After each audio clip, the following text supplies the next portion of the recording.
I would like to welcome you all here today for the first of two debates called The Great Debate.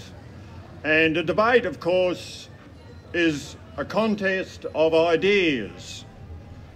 And in that contest, there are hearts and minds to be won, and our presentators today will do their best to do that. And I would also like to mention that as the audience, you play a pivotal role. Debates, of course, are at the basis of our democratic system, and it's of vital importance for us as a community to be able to debate and discuss difficult and challenging issues. Your role of the audience, of course, is really pivotal. We may not be a big audience, but we make up for it in quality, troops. And your role as the audience, you can participate, and I would invite you to participate in one or all of three ways. The first way, as an audience, what's that? Hecklers? The first way to participate is as an active listener. Our mind is like a parachute. It works best when it's open. The second way you can participate is we will have a session of questions and answers, and I would ask that if you want to ask a question that you frame it as a question, not as a comment, and ask it directly and specifically to all of the panel or one individual. And the third way is that you continue the debate and the dialogue about sustainability, what it means for us and our lives. Our first speaker I would like to introduce today is Roberto Perez, and Roberto is an Environmental Education Program Director of the Foundation of Nature and Humanity of Cuba, which is an NGO. Roberto is spreading the word about Cuba's approach to sustainable living. And in his bio, he put that he's doing that enthusiastically. So would you give an enthusiastic applause to Roberto, please?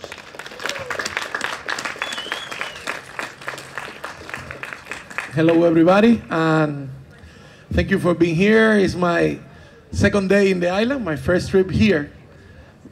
But I would like to share a little bit of my comments on this issue, because I think it's a capital debate for the islands.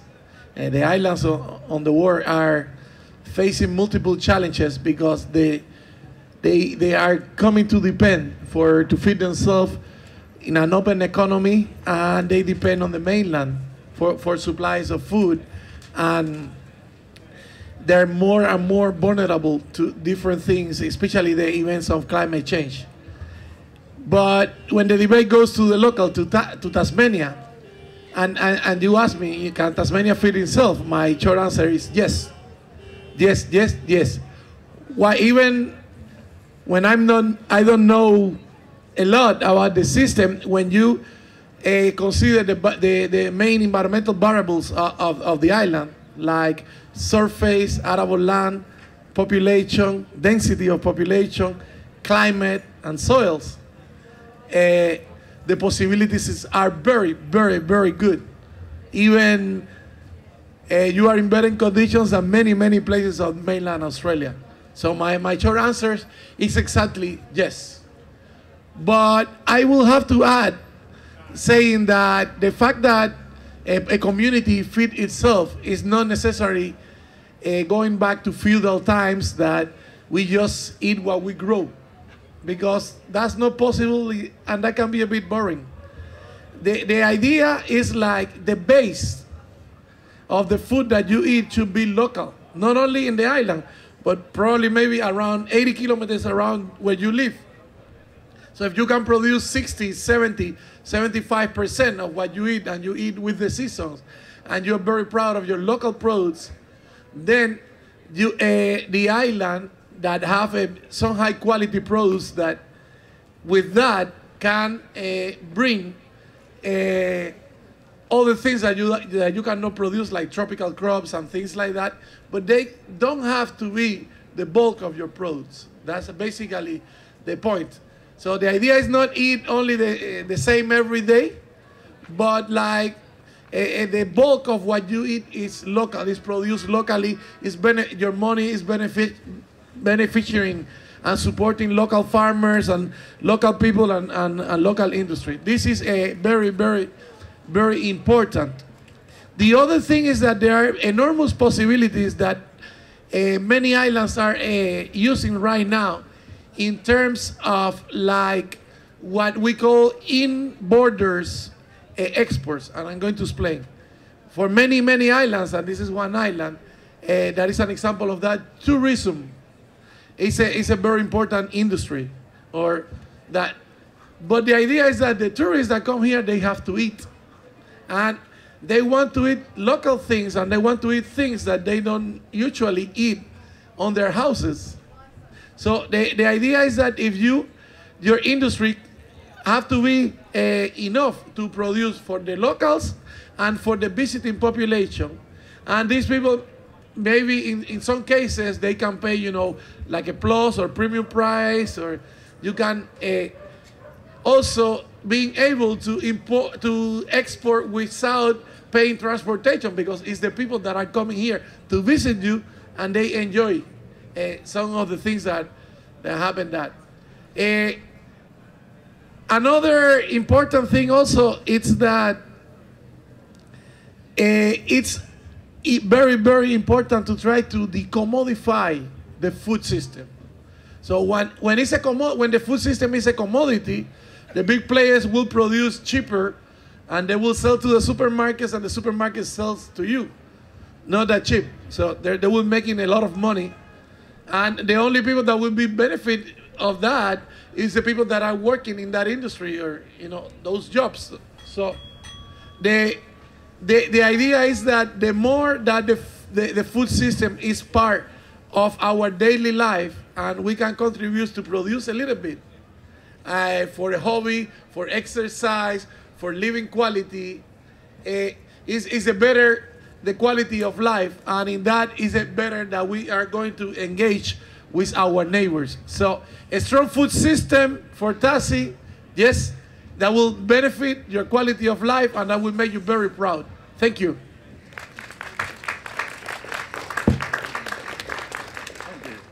Thank you, Roberto. Our next speaker, would be fair to say, has farming in the blood. Chris Gunn is a 6th generation farmer. Chris is a broad-scale agricultural farmer and deriving their income from livestock and a variety of cash crops, including cereals, poppies. And Chris is also chairman of the Coal River Products Association, which, as most of you'd be aware, has become a big centre for agriculture within Tasmania, with this idea of Tasmania perhaps being a food bowl for mainland and perhaps for Asia. So please welcome Chris.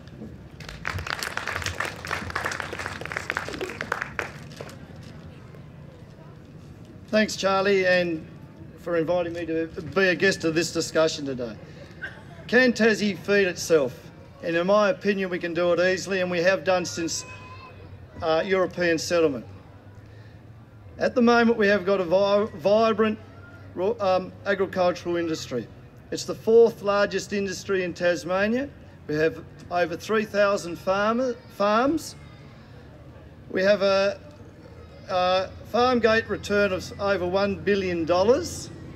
We employ 6% of the workforce in Tasmania, so it is an important part of this state's economy. And why has Tassie got an advantage in growing food and livestock? We've got a wonderful temperate climate. We don't get the extremes in climate. We don't get cold winters, and we don't get the extreme hot days in the summer. We have good growing conditions through spring, summer and autumn. We've got long sunlight hours through our growing conditions, which is ideal for food production. We've got a reliable rainfall and a variable rainfall across the state, which is very handy. I'm not going to get too much into soils. We've got one of the leading soil scientists in Tasmania behind us, but I would say we've got good to fair soils. We've got good topography for agriculture. And we've got a low degree of pests, disease and weeds. And most importantly, I think we've got very good skilled farmers and passionate farmers and researchers, which we're required to feed our population and export food overseas. And in Tassie, we've got a wonderful array of microclimates, which gives us the ability to grow a variety of crops and run livestock enterprises. I just want to go a few minutes and look at what we are producing at the moment. You mightn't be realised. We've got a wonderful vegetable industry, although it is suffering at the moment because we're importing a lot of cheap food from outside.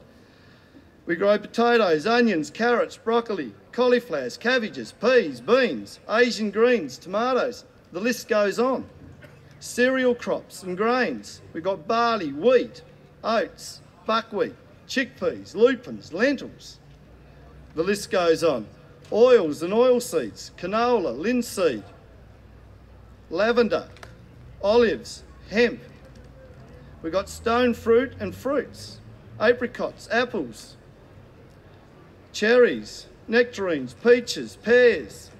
We've got berry fruit industry, strawberries, black currants, raspberries. We also grow nuts, walnuts and hazelnuts. We've got a herb and salad industries. And then we go to the livestock. Our biggest agricultural industry in Tassie is dairying. And most of the dairying goes into butter, yogurts and milk powder. Oh, and cheeses as well. We've got a sustainable beef industry and lamb industry. We've got a poultry industry producing eggs and meat. We also have got quail farmers, turkey farmers, duck farmers. We've got a very sustainable aquaculture industry, abalone, mussels, oysters and salmon. We've got wild fishery, scalefish, crayfish, abalone. We've got a wine industry, a honey industry.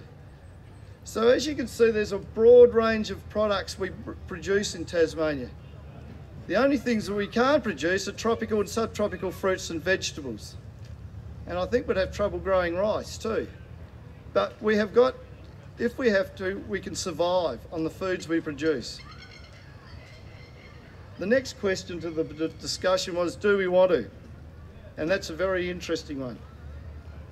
I don't know who is going to be the farmers in the next 2 or 3 generations. The average age of farmers in Tasmania at the moment is 58, and compare that to other comparable industries, it's about 40 years of age. So, and why aren't we getting the farmers? Is because of the capital investment you have to get into it, the hard and long hours of working, the risks taken in farming, and also government policies are not helping us. We're allowing cheap imports to come into this country that are not, with food not coming to our, up to our quality assurance. We're also getting food coming in that is being, with farmers from other countries using chemicals and pesticides that have been banned in Australia. So, time's running out. I could continue on a little bit longer and longer, but as you can see, I believe the future of the future in farming is getting the next generation of farmers to come along. So thanks very much.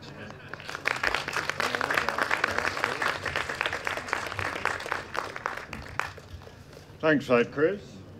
We have assembled today to elucidate you about sustainability, a wide and audience, participants who are experts in their own area. They're people who not just espouse philosophies but live them. And of course, we can't have food without soil. And the next speaker is Richard Doyle, who is Deputy Head of the Ag Science at Uni Tas. He's a senior lecturer in soil science and has had 20 years teaching and research in Australia, New Zealand and Namibia. So will you please make Richard very welcome.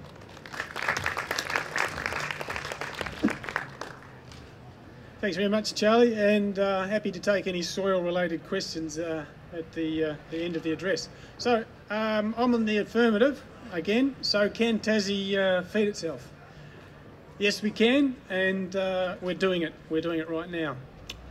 And do we want to? I guess that question depends on who's the we. And if the we is the commercial sector alone, then we're doing that. But if it's all citizens, and particularly children, and stimulating the young and an interest in agriculture, I think we're picking the ball up, but we've been way behind and we've got a lot of work to do so that citizens understand where food comes from and how important its production is. So what is that production? I've talked about commercial, but I think there's many ways of producing food and adding value to it. It might be that you're an organic producer and you can seek premium price that way. It might be that you're a home gardener and you teach people about the value of food and kids and the next generation to address the questions that Chris spoke of. It may be that you're a traditional farmer using all the high technology to provide large amounts of food to feed those that live in urban centres and can't provide the food themselves. Or it might be bulk food in that sense, or perhaps premium. And this picks up on what Chris was saying earlier about our diversity and microclimates. I think Tassie should position itself in a premium food market, and a diverse one at that. And also picking up on what Roberto said is there's a fantastic opportunity for us to bring in tourism with that fine food. Not only export it and encourage people to follow the food back to Tasmania, but to provide that expert, diverse food that we did to Prince Charles yesterday, for example, and we saw the cherry orchardists also getting into Chinese market yesterday too, a market of increasing wealthy citizens and of 1.2 billion people. So real potential there. So I think premium is the go. That's my idea, but I think diversity is also a way to go. I discovered while I was researching for this debate that a staggering figure. Food production in Tasmania is worth $3.8 billion to our economy. Is anyone here aware of that? Like when you look at the Cadbury's chocolate that uses the milk, plus the cheese that we make, plus the fine milk that you're seeing in your refrigerators, not just Better Milk and the other bigger companies, but the little Ashgroves and whatnot. Absolutely startling. 4 billion and growing. Those statistics are a little old. Look at the wonderful beers we're making. All these diverse beers, Seven Sheds, the Van Diemen Brewing, the Moo Brewing, adding value to our hops and barley that we produce so fantastically in this cool climate. That's what we need to do. Take that processing, because if we process the food to high premium value, then it's much more efficient to export, and then people try that food and they want to come and discover where it is. So when I think of Targa, Tasmania, why do those people come and roar around and burn all that carbon in their cars? Well, they're roaring through our wonderful landscape and soils and geology. That's what brings them here, and it's the same diversity that provides for agriculture. So yeah, there's a wonderful list of fine foods that I won't go through. But yeah, as a soil scientist, I'm originally a Kiwi, and I was attracted here by the diversity. So I'm an example. And I spent 20 years educating people about the importance of soils and utilising soils in a sustainable way. But also not only that soil diversity and landscape diversity and climatic diversity, but the island status gives us a number of ports, so we can export food from the Tamar Valley, from the north coast, from Hobart here. We've got ships, there's one there, can zoom in and out and take our food to the world. We're GM free, disease free in a lot of ways. That's why we should fight for quarantine and keep our quarantine standards up. We're hormone free, and so they're enormous benefits. Okay, but we do have a big problem, and Chris touched on it, and as an educator, I see it here. We can't get enough kids into study agriculture. In fact, a quarter of Australian kids think that yogurt is a plant product.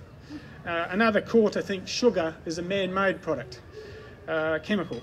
Half of kids don't know or don't understand that the agricultural inputs we put into farming help produce the food that feeds everybody.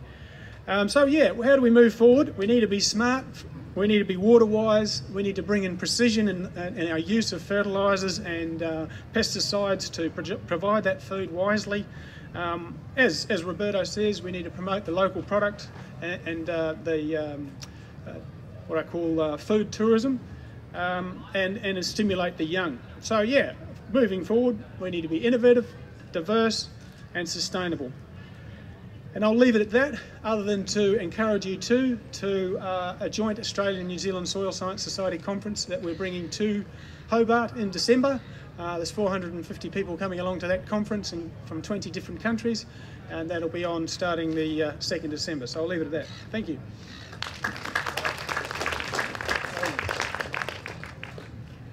Thanks, Richard. Tony Scherer is our next speaker, and Tony has farmed organically for about 38 years. In 1989, he's taken on growing grapes and has a vineyard at Penna and Campania. And I thought it spoke volumes for Tony. On his email, it's more frogs. So go the frogs. Please welcome Tony Scherer.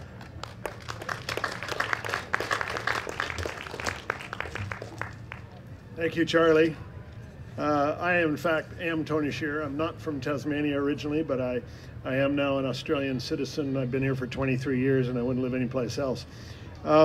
My farming career started when I was 11, and I started working for a farmer in Southern California, which is now all paved over, but in those days we grew a lot of tomatoes in that area.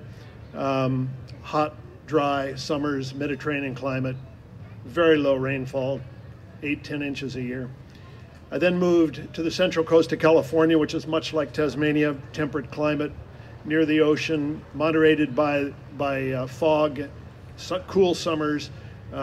It's sort of the salad bowl of America, produces sort of like 85-90% of the vegetables that get shipped throughout America. Then I moved to Perth in Western Australia, which was very interesting, probably the hottest place I've ever been in my life.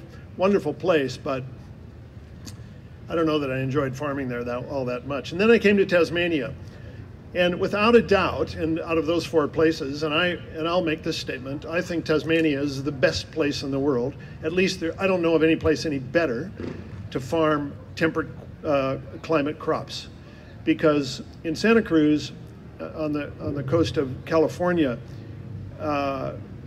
we had fog to moderate the temperature. So I think the longest I ever went without seeing the sun was about 3 weeks.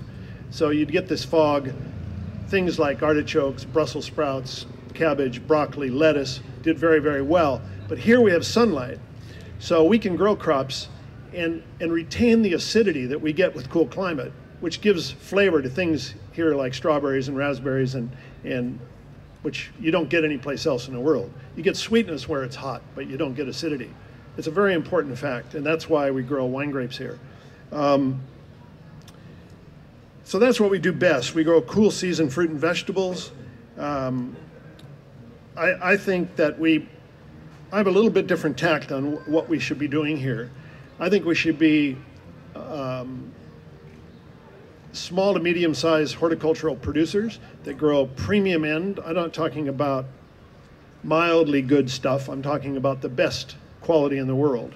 I mean, that's why people like Kylie Kwong and Tetsuya and other chefs from the mainland search out Tasmania for product, because they know that the good producers down here will produce the best in Australia.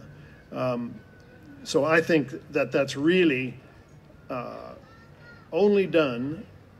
I'm not saying there shouldn't be big farmers in Tasmania, but we're never going to outproduce anybody. We have to stay on the premium end. It's like with wine. I mean, Frogmore Creek and the other wine producers in this state, we produce premium wine, and it's expensive, but it's what people want. I have always looked at farming as a biological process. I think the biological process is what it is, but it has become much more than that. Since the 50s, it's really been industrialized, and it gets more industrialized as we go. I'm advocating a biological approach to small-scale horticultural production, where farmers can make money. And I know this because I farmed for many years in California, 43 acres of mixed vegetables, sold them through the traditional market, and never made any money. I then started using farmers markets, high-end restaurants, people who cared about food, small shops that only wanted the best, and I cut back from 43 acres to 12 acres, and I made 4 times the money. So that's what people need to do here in my mind. This is my humble opinion, and I'm not here to argue with anybody on the stage, but, I think that's what we should try to emulate. We should try to develop a food culture here that people only want the best. And it costs a little more, but farmers will make a good living. Why aren't young people going into farming? I can tell you right now, it's a damn hard job, and there's not a lot of money in it unless you do it right. So, I mean, I think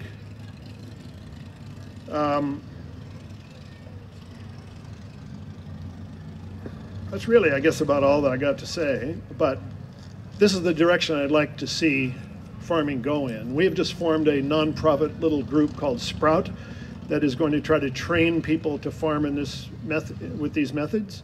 And some of the best people at the Santa Cruz Farmers Market turned out to be backyard gardeners that came to sell their stuff that they couldn't eat themselves. And I was amazed at the product that would come in, and some of the best stuff at the market. And that market was started 36 years ago. It's still going. It's a wonderful example of restarting a food culture. Thank you.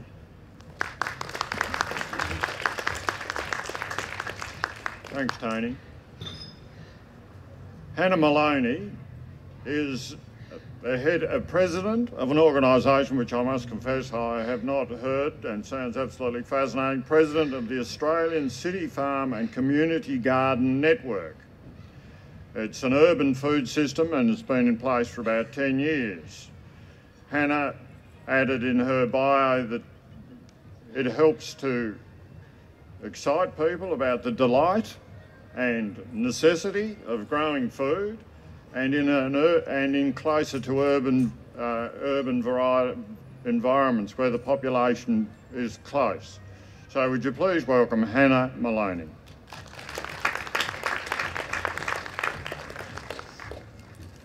Thanks, Charlie, and thanks for having me here today.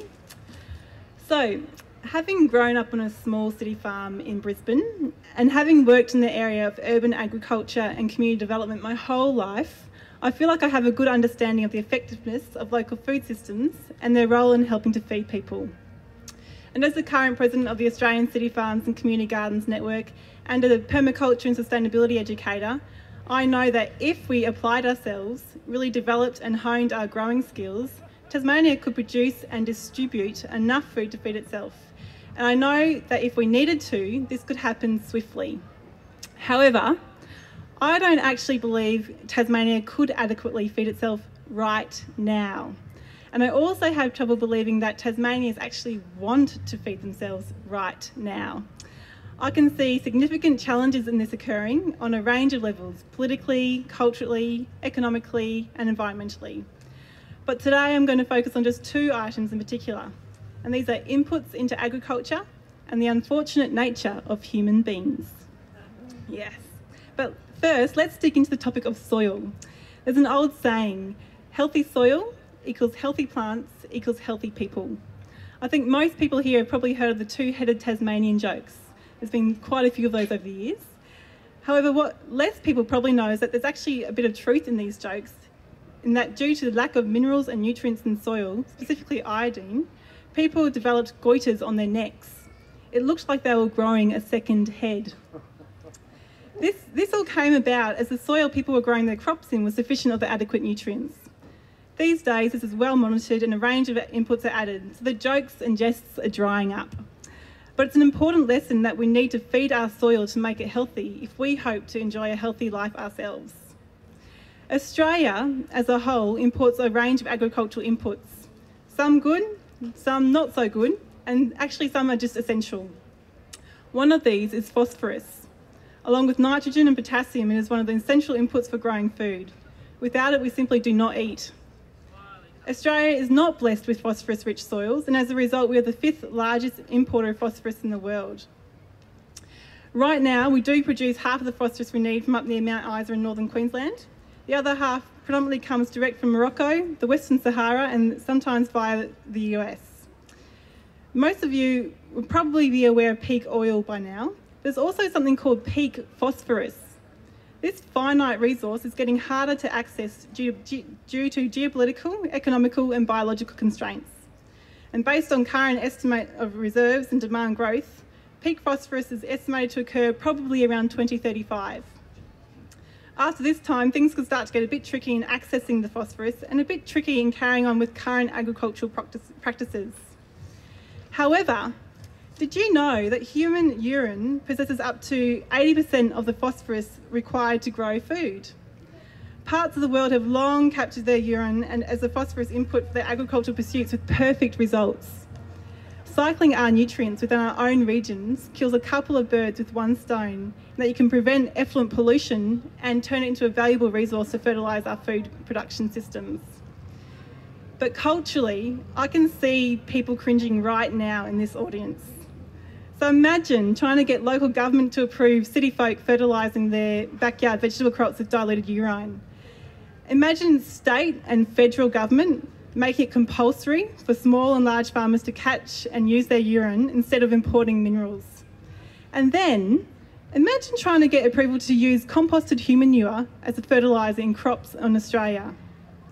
I can tell you now, it is not going to happen, not unless we are forced into a corner with no other way out. We are scared of our own nutrients, scared of one of the most convenient and effective sources of nutrients we have available to use at our very fingertips. The second point I want to discuss about why Tasmania can't feed itself right now is the unfortunate nature of human beings. Have you noticed that people generally don't change unless they really, really have to? And how the most impressive, effective and heartwarming examples of humans getting their act together is usually the result of a serious crisis? Think natural disasters and trade embargoes, where whole countries can have their food and resource sources cut off overnight. One of the most impressive examples is Cuba, where a whole country quickly and successfully responded to severe trade crisis and food insecurity. They learned how to grow food, established networks of small farms and animal systems, and fed themselves by utilising the inputs available to them. They had a massive cultural shift in a short amount of time, but only because they had to. So, can Tasmania feed itself? The solutions and strategies to feed ourselves are all here right now, urine and all. However, the cultural and political shift to adopt and encourage them is yet to occur. It will take time, lobbying, and perhaps some determined growers and eaters leading the way to help this. But the take-home message from me today is to challenge yourself to think about changing without having to have a crisis as a catalyst, and to consider embracing your urine. Thank you.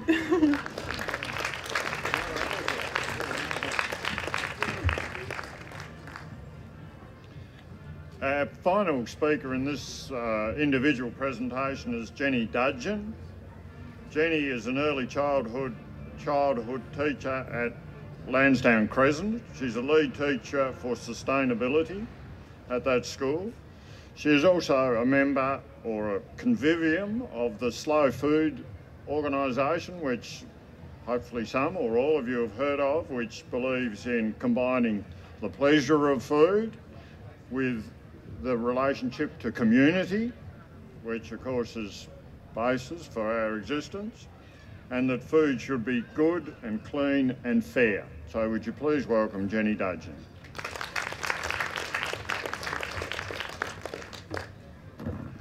Thank you, Charlie. Thank you, everyone. I've been really interested in what you've been saying today. And I'm going to take another tack as well. I'm taking it from an education perspective, but I do wear another hat. I am living on a cherry farm, and I do believe we do produce the best cherries in Australia and in the world.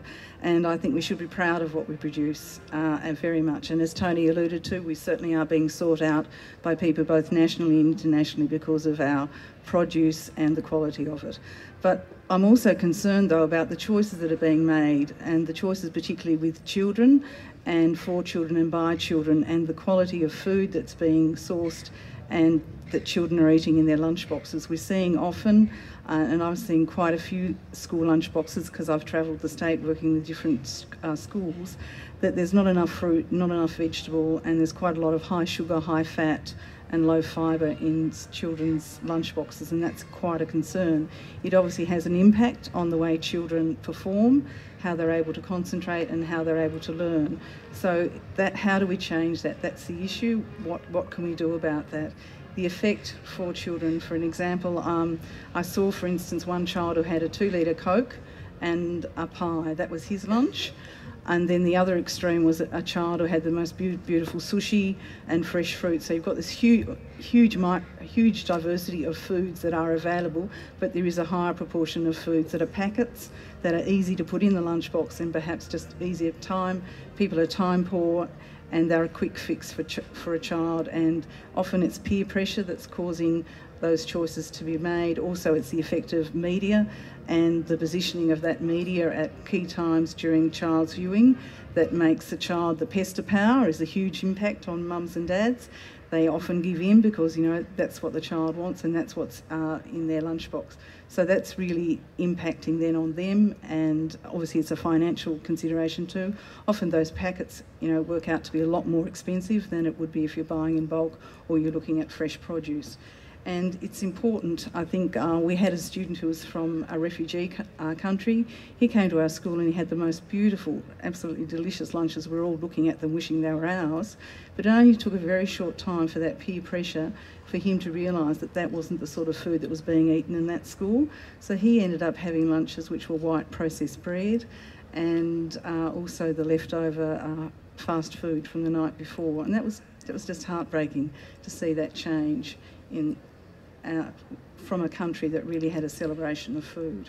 But what we're trying to do about that is develop school kitchen gardens, and that's taken on a huge impetus through the decade of sustainability.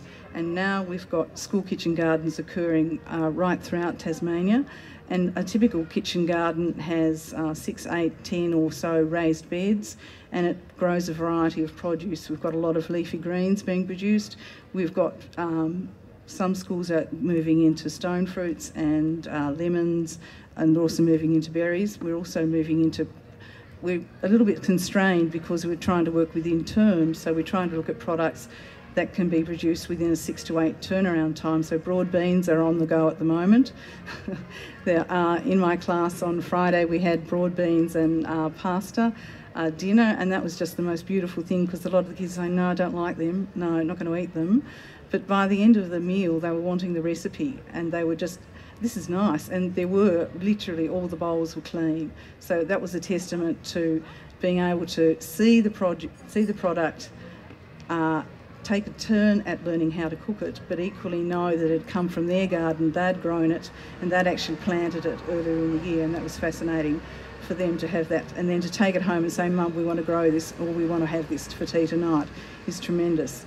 Another aspect is things like potatoes, because Tasmania is really highly regarded for their potatoes. We had a potato harvest, and that was the impetus for the children to then develop into a financial literacy opportunity where they're actually looking at, well, how much can we sell these potatoes for? How could we entice people to buy them? Can we give them a taste? What can we do with them? And then they worked out what the profit could be. So we can have farmers for the future. Potentially, there are people who are really interested in agriculture and potentially are learning in school the practical applications of crop, learning about the issues that there are, learning about the bugs that are there that are impacting on it and what they can do with it. But it's also reliant on the schools giving a commitment to have that as part of their program, and that's being supported by the New Australian Curriculum, which has a sustainability cross-curriculum through line. So that means that we're really looking at life cycles, the interconnection of systems, and gardens really fit well within that parameter. Also, we're looking at a growing community awareness of community gardens, and there's lots of partnerships now happening in schools where the community are being invited in, and there's now a community school relationship. So that's improving the network and providing schools with a lot of expertise, because schools are teachers are sometimes time poor and they're really looking for other people to help assist with that. So that's another way that you, as the general public, can assist, is to volunteer in your school to give expertise and provide the opportunity for children to learn about where their food comes and what and how they can learn and use it better.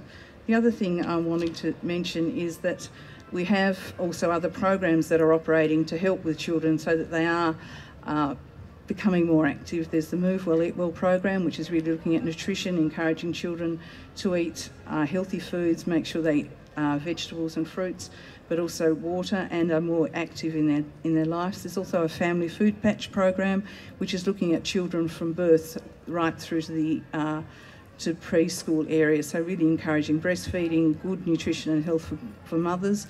So it's really the importance of education, understanding about the importance of good food, good nutrition and the impact on wellbeing. And there have been a number of studies done, particularly of the Stephanie Alexander Kitchen Garden program, which there are 10 of in this state, which has shown the improvement in behaviour and wellbeing over that time for those students, and also they're able to show that there has actually been an improvement in their NAPLAN results. Some of you may be aware of NAPLAN as quite a criteria for funding and performance in schools, so those areas of literacy and numeracy are not being left behind when a child's out in the garden. They're actually learning a lot about plants. They're doing a whole lot of maths about, well, how much area do I need to plant that amount of seed, or how much water am I going to need to put on that to make that garden grow, or what's the level of, well, what other things am I going to need to consider? Do we need to put some signs up to encourage people to care for our gardens? There's a whole range of things that the children can do there. And lastly, just recently, well, last week we had a visit from Indira Naidoo, who was talking about her book, which is The Edible Balcony, and she was really stressing the importance of, we don't just need gardens can happen anywhere. You can have a garden in your balcony. She lives on the 13th floor of an apartment building, and she has a garden, and over this last year she was able to harvest 72 kilos of food. So she was able to harvest tomatoes, carrots, lettuce, potatoes and herbs, and that's really greatly encouraged her. She's written a book about that and now really trying to encourage others. So you don't need to have a large area. You can do it in containers. You can create a garden really anywhere if you're really keen to do that, and that way then you've got a greater choice about the sorts of foods that you can eat, and also the pleasure of gardening and enjoying that food with friends and family. And isn't it lovely to say, I grew that tomato, doesn't it taste wonderful? And it will taste wonderful because you grew it. The other thing I'm thinking about is Peter Cundall, and I think Peter Cundall is really keen, and when he arrived in Australia he was really taken aback by the amount of grass we've got here, and he would really encourage people to dig that grass up, a bit like the Obamas at the White House, and start using that land to become productive. And that's another way I think that we could really lead, by creating areas that are productive community spaces where people can come together and learn how to grow food. Because I think that's the disconnect for a lot of people. 100 years ago, most people had a garden and they used that to support their family, and somehow or other through the growth of supermarket chains and processed foods, we've lost that ability to know how to garden. So if we've got the movement through the school community with school kitchen gardens, we've got community action happening with community gardens, and then we've also got the opportunity to learn from those people in that space, we can all learn together and improve our health, nutrition, our well-being, and also our sustainability. Thank you.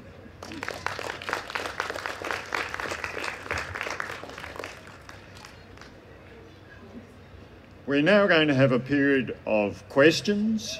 The debate actually finishes in approximately half an hour, and it's going to be, I really urge you to maybe, if you may have already thought of a question, but if you're thinking, well, I'm not too sure about asking that, sometimes we ask questions we can think, might embarrass myself, but it's about a free flow of information, and chances are if you have a question to ask, there will be other people who also have thought of the same sort of idea, and it helps to provide information and educate us all. So if is there any indication of people who might like to ask a question? Thank you. Would you like to come up to the microphone here, please, sir? And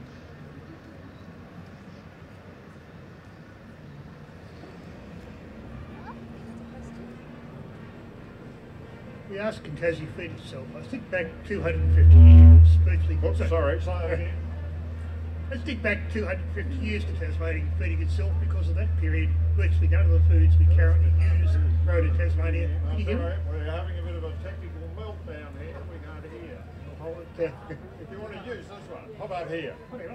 That'll be easier. Oh, there you might go. Yeah. Thanks. Here so people can see it. Very good thing.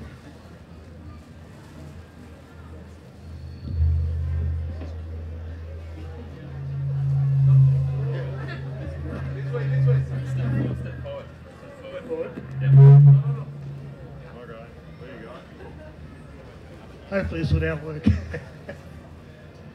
Question to whether Tasmania can feed itself. I sort of think to myself, everything we claim is Tasmania produced at the moment wouldn't have been known at all in Tasmania 250 years ago. It's all foreign imported stuff. Now, obviously we can't live without that at the moment, but we sort of made very little effort to try to develop some of the edible plants that are native to Tasmania. We don't make very much use of some of the native animal species, which we know are edible. I mean, you can buy raw meat in the supermarkets. But is there room for trying to develop, you know, as an adjunct to the current agricultural industry, some of these local native products which are not imported from outside?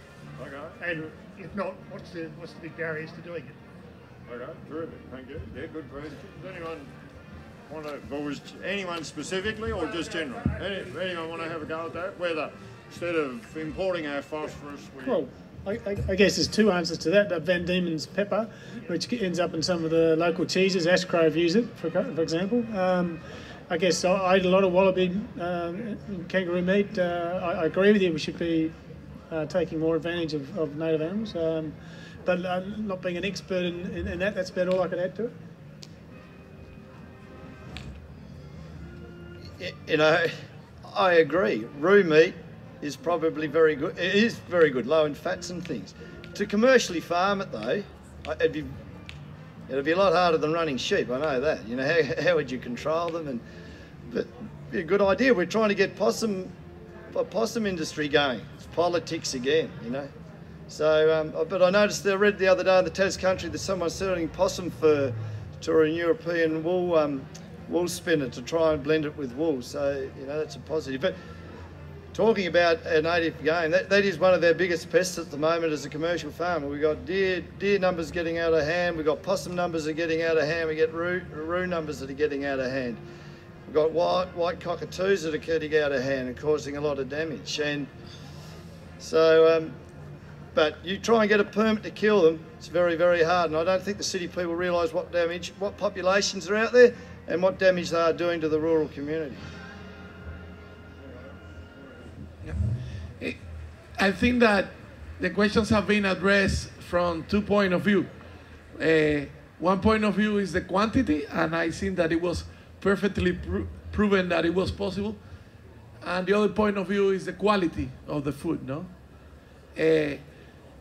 Basically, it's also that there are a lot of possibilities, but this last question have to deal a lot with the services that the ecosystems can provide.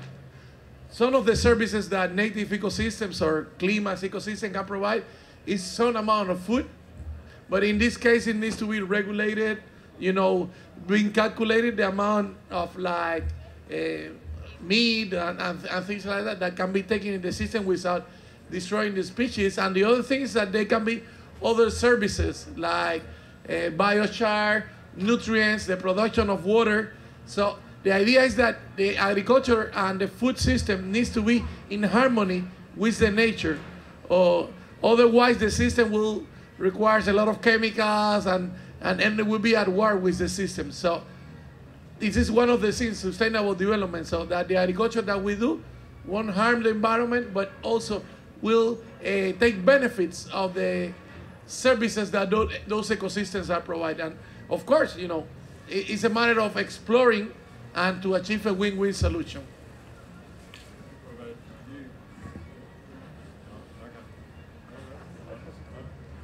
Could we have another question, please? Yeah, come to the microphone here, and if you stand closer to this one here, please, this one. Yeah.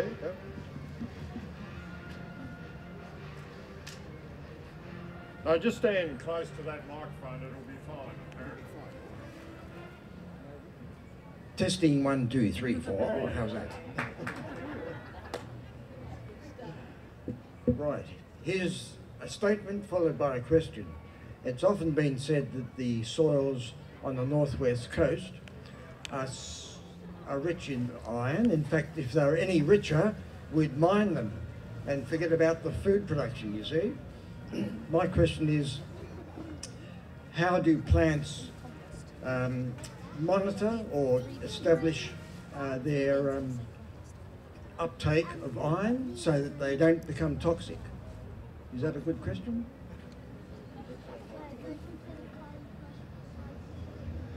Yes, those soils have a lot of iron in them, about 13% free iron oxide.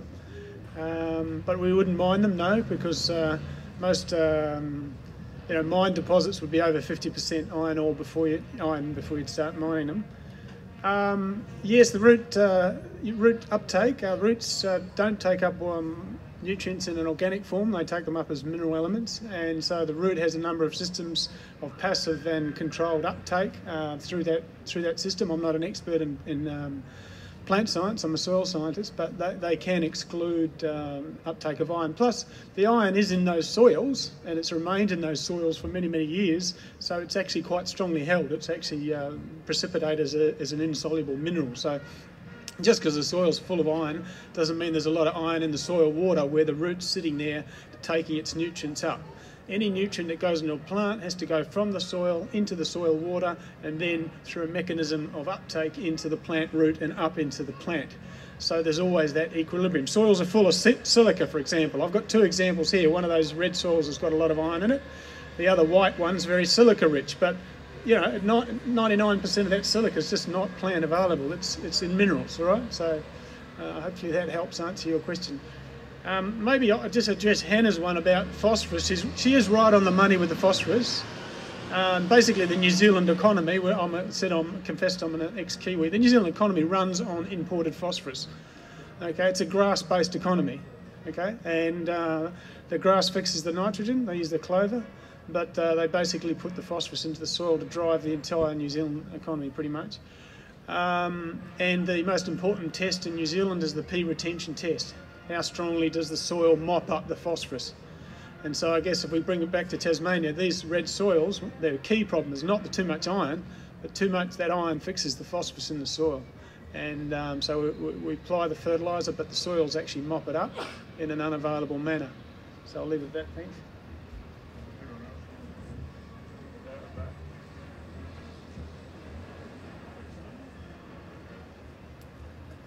Again, I have a different take on those red soils. I mean, I think arguably, I don't know, Richard could tell us, you could make a claim that they're some of the best soils in the world, agriculturally, without a doubt.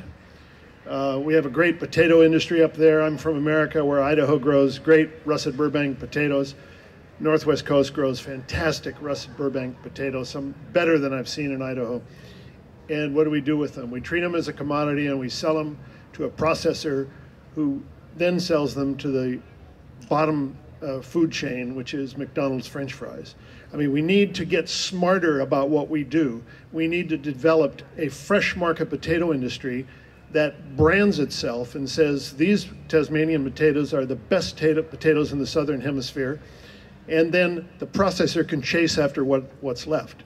Because we have this commodity mentality. Once you grow a commodity, this isn't 100% true, but in general, you are beholden to whoever wants that.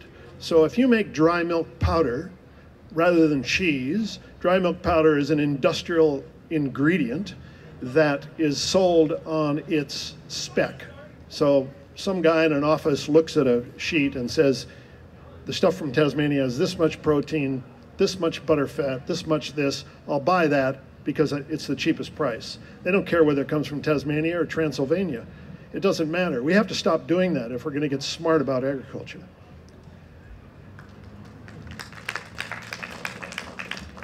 Yes, please, another question. Come to the microphone here, please. Can I ask Hannah to elaborate on the use of we in gardens, in veggie patches, and how much, how often, that sort of thing? No worries. So, look, the important thing to realise when urine exits your body, it's sterile. There's no pathogens in there that will infect humans, so it's safe. The other important thing to do is to dilute it. So we never pour wee onto our vegetable crops. However, saying that, people always say go and wee on the lemon tree. Have you heard that? It's because it can take quite a hit of that nitrogen. But yeah, basically you can wee in a bucket. Around 10 to 1, you can just water it down, and you can fertilise your food crops. Some people will choose not to fertilise their leafy greens because you actually will be eating the bit that's having the fertiliser on it. However, you can just wash your greens beforehand, which you should do anyway because you want to get the dirt off it, which can sometimes have contaminants in it.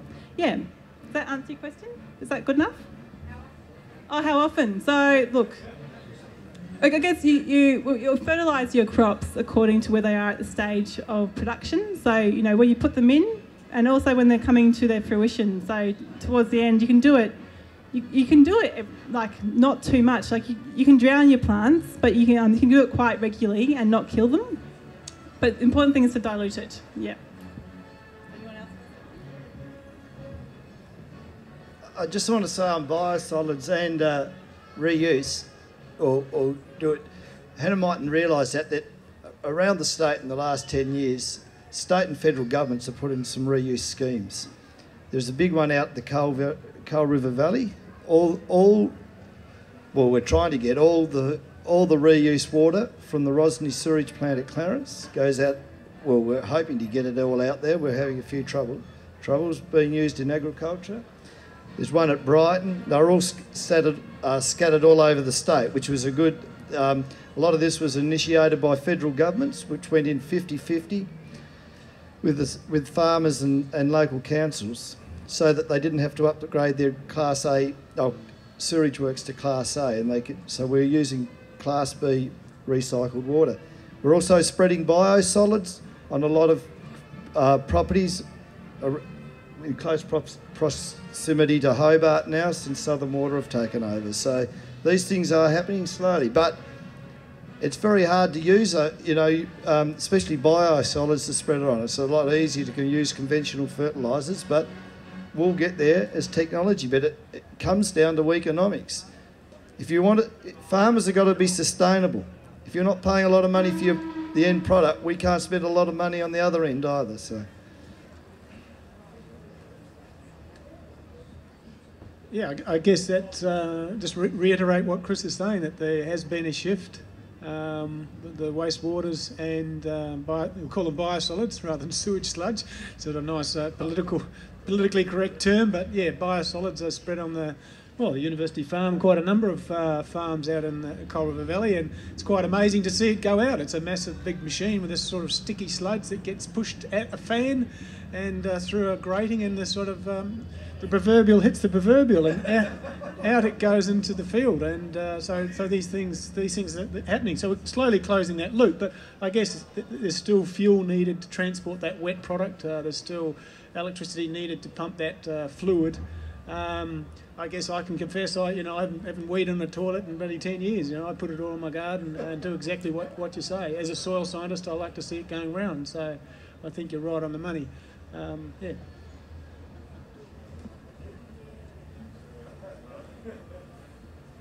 Yeah, another question, please. Yep. I'm concerned about a point that Chris mentioned about how we have a double standard here in Tasmania. I'm in favour of us having really high standards about the way that we grow food and the chemicals that we put on them.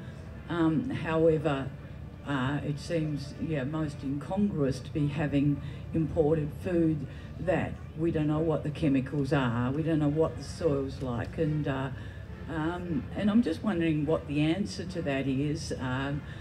Tony mentioned, how much in favour he is of us going how high end in our production, and that certainly seems to have a great deal of merit. But Well, one, I wondered where we are with that, whether there's likely to be any change in government policy, if any of you know that, and also what's the best answer to that then? Well, that a good question, Cheryl. But look, Australian farmers don't want to be subsidised. We're quite happy playing on a level playing field, but at the moment we're not. Governments are allowing food in that is not up to the same quality that we've got to grow and use the same chemicals. I don't know how you do it. Labelling's another thing. We can't get it through government to somehow put simple labelling systems like they do in other countries to make sure it's Australian grown. You know, we're bringing chili, orange concentrate from Chile, mixing it with water in Australia and saying it's Australian made. Now, doesn't that that infuriates me? But you try and tell the federal government, because we are a trading nation, that we've got to have access. The other thing that double standards, and I don't really want to get political, but here in Tasmania, in the next few years, you're going to ban battery hens for egg production. Yet the government's going to allow battery hens come in from other states. And the state government's buying their eggs from Queensland out of battery hens. Now, you work that out. I wish someone was from the government here could explain it to you all. But things like that really infuriate Australian farmers and Tasmanian farmers. Very short answer. Buy local. If you buy local, you know it's here. If you go to the supermarket, you don't know where it's coming from. But if you know your neighbors and your producers, and that can totally change, because like if people don't accept it, that can be changed.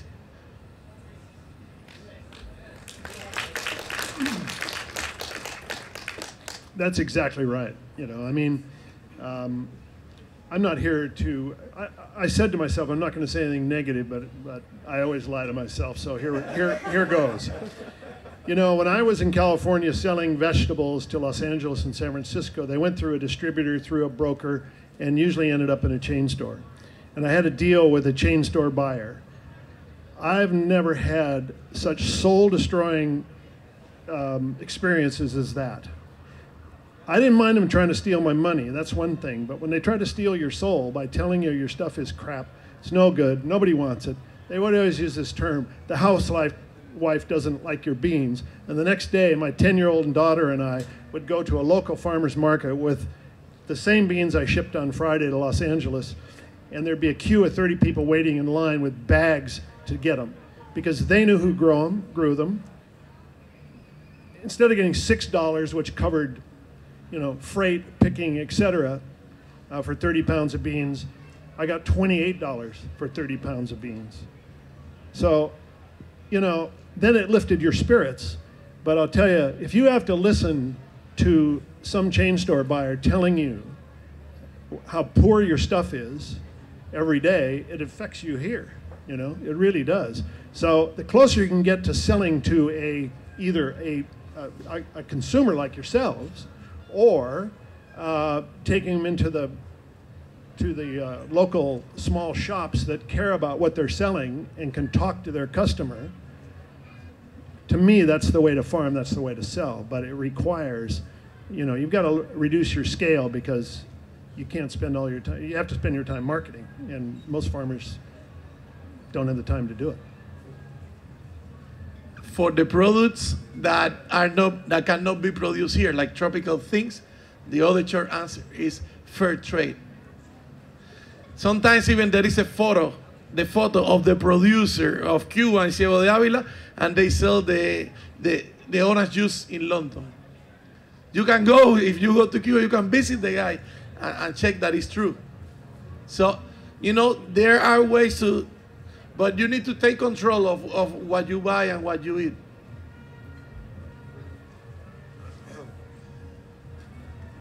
We'll now have some concluding remarks from each of our participants, so that they can make a little bit of a summary of the debate so far. And the first person to do that will be Jenny.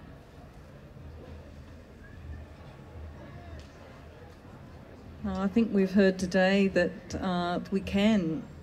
Tasmania is operating on a sustainable level as far as food production is concerned. We've got quality produce, we've got wonderful systems, we've got wonderful growers markets that are coming up and hopefully are going to grow and increase more. We've got one opening on, just started in Bellerive, we've got one starting down past the rail that's going to be happening fairly shortly. We've got them happening in the Derwent Valley, so that's one way that you can connect with your grower and know what's being grown and get to have a relationship so that you can go and feel reassured that that food that you're eating is going to be good, clean and fair, that you're going to pay a reasonable price for the work and the effort that the farmer has taken to produce the crop. And equally, the growth in school kitchen gardens is going to facilitate the knowledge that that child won't think that the yoghurt is some tree or whatever that's out there, that the child will know that the broad bean has come from a seed that they planted in the garden, or the potato is a wonderfully amazing thing, like digging gold, the potato harvest. Just the delight in those children's faces when they see what they can find under the soil, that they are now putting that in place and understanding those life cycles and are then taking that home and creating gardens in their own backyards or in their own pots and wanting to improve the choice and the selection of food, but more importantly, sitting together and enjoying that food together and actually cooking together rather than purchasing pre-packaged processed foods that are not as good for them. Thank you.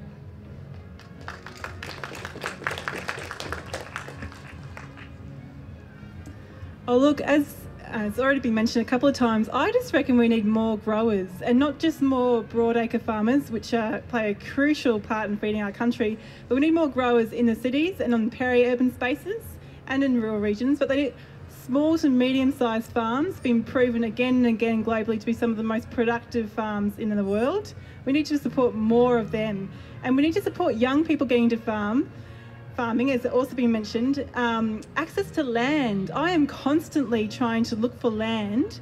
I've found some, but I haven't been given it yet. But land where I don't have to pay a huge amount of capital to access to grow food. All I want is 1 to 2 acres in or close to the city, but there has to be more creative ways to use land. You shouldn't have to go into severe amounts of debt to grow food, which is one of the most, should be one of the most celebrated professions in the world. Farmers, we had Prince Charles and Camilla here the other day. Farmers, are better than them. That's all I have to say.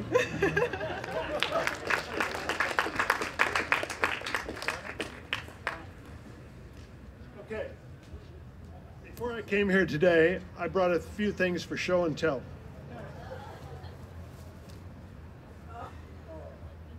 Brought to you by America, by the way. Diet Coke, 600 mils, $4. What else do I have here?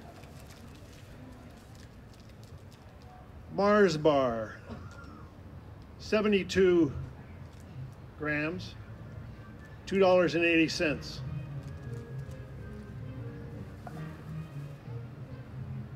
A Tasmanian Royal Gala organic apple weighs about 200 grams, 80 cents.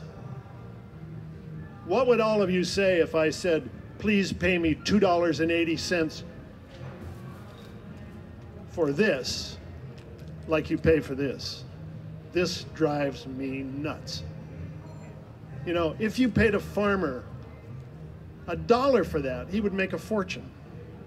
So our food, really, I hate to say this, is too cheap. If you want to support farmers with locally grown food, a farmer needs to make an income that he can feed his family, go on a holiday once in a while. I'm not saying he should fly to Paris, but maybe he could go to Melbourne or someplace. Currently, most farmers, that doesn't happen. So they're in a cost price squeeze. You heard Chris laughing when Hannah mentioned that it shouldn't cost that much to farm. After this discussion, ask him what it costs him to farm every day.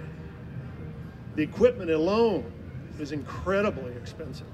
You go out and you buy center pivots for $100,000, tractors for $200,000 or $300,000, harvesters. I talked to a guy the other day that grows garlic on not a big scale. He's got $240,000 worth of garlic equipment, a planter, a harvester, a brusher, this, that, and the other thing. You know, he's got to pay interest on all that. So that's why I'm advocating small-scale farming. Buy more of these, buy less of these.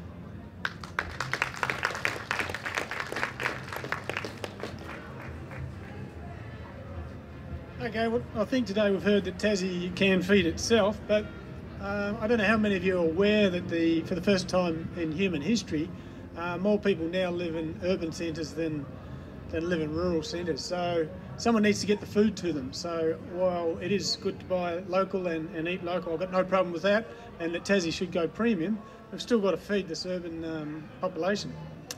And we've spoken about phosphorus, and I think phosphorus, peak oil are big questions. I would add to that, though the Iron Age didn't run out for the want of iron, and the Bronze Age didn't end for the want of bronze. So there's plenty of energy does come into the system every day, and we'll get better at taking advantage of that. So the oil age will end, but we won't run out of energy. I don't know about phosphorus. I see that as probably one of the biggest challenges. That's not it, though. There's also problems with peak land and peak water. And so what does all this tell us at the end of the day? And that is that the population has to come under control. You know, we're facing a global population of 9 billion. The planet is only so big, it's not getting any bigger. While we can, with agricultural technology, move to better use of these resources through things like precision agriculture. I don't know how many of you know about precision agriculture, but by the use of global positioning systems and precise maps of land and microclimate and so forth, to actually better use the few resources that we've got left and to put them on wisely is the future I see. So thanks for that.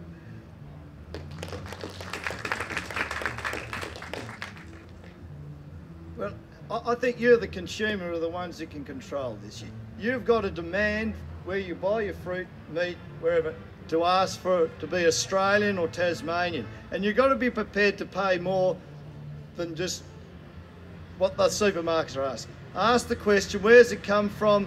And I'm willing to pay more for it. And if you demand that, they'll do it. The supermarkets, researchers show that over 70% of people will buy on price. Supermarkets know that. That's why they import the cheap food. Because if they can get an advantage over their competitor, they'll get you in their store. If you say no, I want to pay more, we'll do it.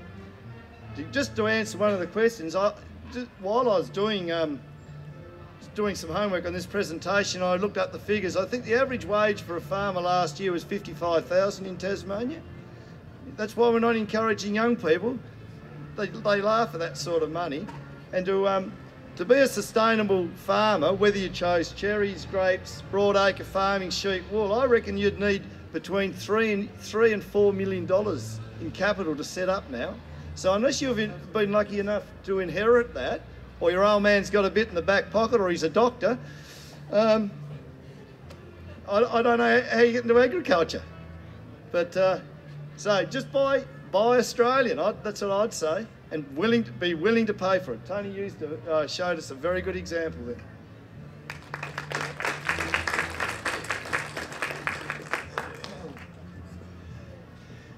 Like a lot of people, after all of the environmental awareness, have been there very worried about environment, and they can talk about endangered species. There are several here, you know very well, better than me.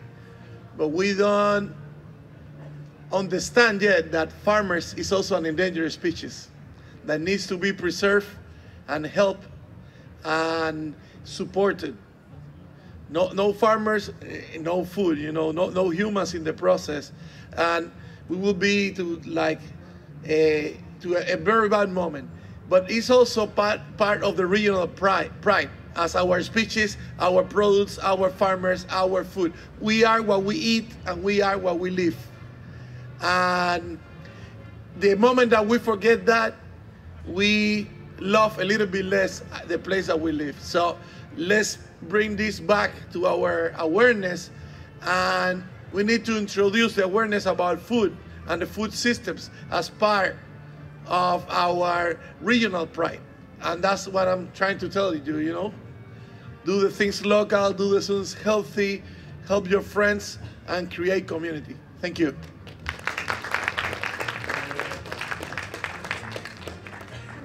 All right, that concludes this debate. So would you please give a big hand of appreciation for our participants, please.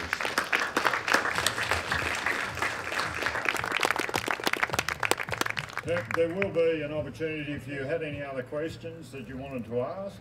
Some of the participants will be here and you can ask those sort of questions. And I would like to thank you, the audience, very much for being involved in the debate. It's really important that we try to understand and come to terms with these things. The power does lie with you, the consumer.